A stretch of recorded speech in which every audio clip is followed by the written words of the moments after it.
Hello mga guys, mga people. Okay, shout out everybody everywhere in the world. For today's video tayo ay magka-career ng ating cooking for today. Ito guys ay mansap. The most delicious and traditional food in Jordan. So, it's very long time na pinagsabihan ako nito noon ni Amo na, Hazel, pag ikaw nakapagluto ng mansap talaga, i-sponsor. Ano kaya sabi niya nun? Bibigyan niya ako dito ng reward para ako ay magiging citizen dito sa Jordan. Diyos ko Lord, hindi ko kailangan yun. So ito yung karne natin ng mansap. Meron ako ditong dalawa. Ay, mga kaldero ko is waiting for the cooking for today. Ito yung karne para sa mansap. 2 pack ang aking lutuin kasi it's good for today and tomorrow if ever mayroon pang hindi maubos. O yun. So ngayon, ang gagawin ko dito is, ganito lang yan guys. Madali lang naman to. Kasi akala ko nun, it's very difficult dish itong mansap. Paano lutuin. Pero, nako. Yakan-yaka ng inyong chef na pulpul. So, ayan guys, ang aking gagawin is, anuhin ko lang to, hugasan ng lemon, white vinegar, and salt. So, akin na yan, huhugasan ng mabuti at ilaga lang without any spices. Palambutin ng ilang oras, siguro mga 2 hours, or depende yan sa karne kung malambot siya o hindi. Ito tingnan. Ito, bandang legs. Ito. So, marami na yan guys. Kasi, mayroon pa siyang binili na ito yung ilalagay natin na pang halo mamaya. So, tignan nyo na lang paano ko gagawin guys. I'm not, naman talaga eh. Di talaga ako marunong magluto or basta lang. Basta wala akong niluto dito na hindi masarap, yun lang masabi ko. Ay, yabang. Okay. Baba muna natin ang kortina guys. Kasi, nahirapan ako. Masyadong ano tawag nito? Maliwanag. Nasisilaw ang aking camera. Yun hindi siya makikita. So, ngayon, ayan na. Meron na ako ditong vinegar yan at saka salt. And then, meron na ako ditong 2 slice ng lemon kasi ayaw na ayaw ko sa lahat yung may second taste ang any meat na niluluto ko. Mabaka man yung manok or karuf. Ito. Yan. Ay, ang lalaki pala nito guys. So, gustong-gusto din kasi ni Amo pag ako'y nagluto ng mansap kasi sabi niya last time, Hazel, taste so good kasi wala daw second taste or I mean walang tama na bala na. Dami no. Ano lang naman tong kakain, either 3 or 4. Ay, okay lang. Ubusin ko na.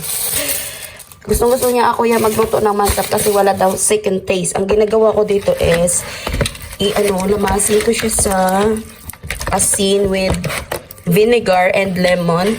And then, ayan ang lemon is, kailangan talaga squish mo siya para lahat is matanggal ang juice. And then, spread mo lang dyan sa karne. Then, ilaga mo lang Ilaga mo lang siya ng 2 hours or more or less. And then, yun na.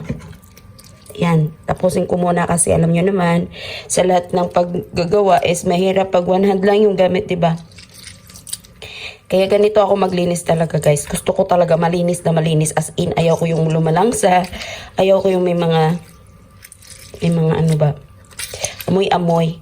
Kaya, dyan yan napahanga si among lalaki. Si lalaki kasi yan ang nagre-request palagi nito. Kaya may award winning. Sige, bye-bye muna. So, yeah guys, first kulo natin is tatapon. Tanggalin ko lang yung mga blood excess dyan or yung dugo niya. And then, meron ako dito. Ito talaga yung aking paglalagaan para magiging malambot na siya. And then, proceed to my work upstairs. Kasi, lalaga lang naman.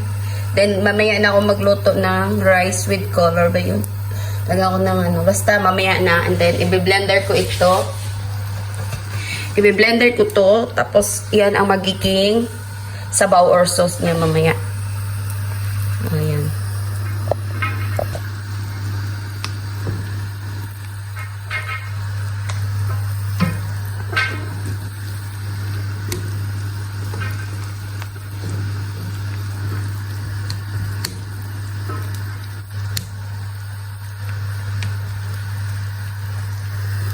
Lalaki, no?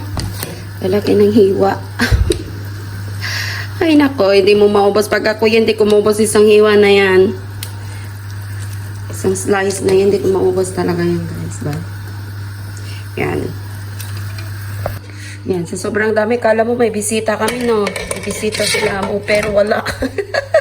Yan lang. Pakuluin natin yan. Ito pala yan siya, guys. Ang laman ng ating panghalo, jamid. Liquid jamid. Meron pa dito isa.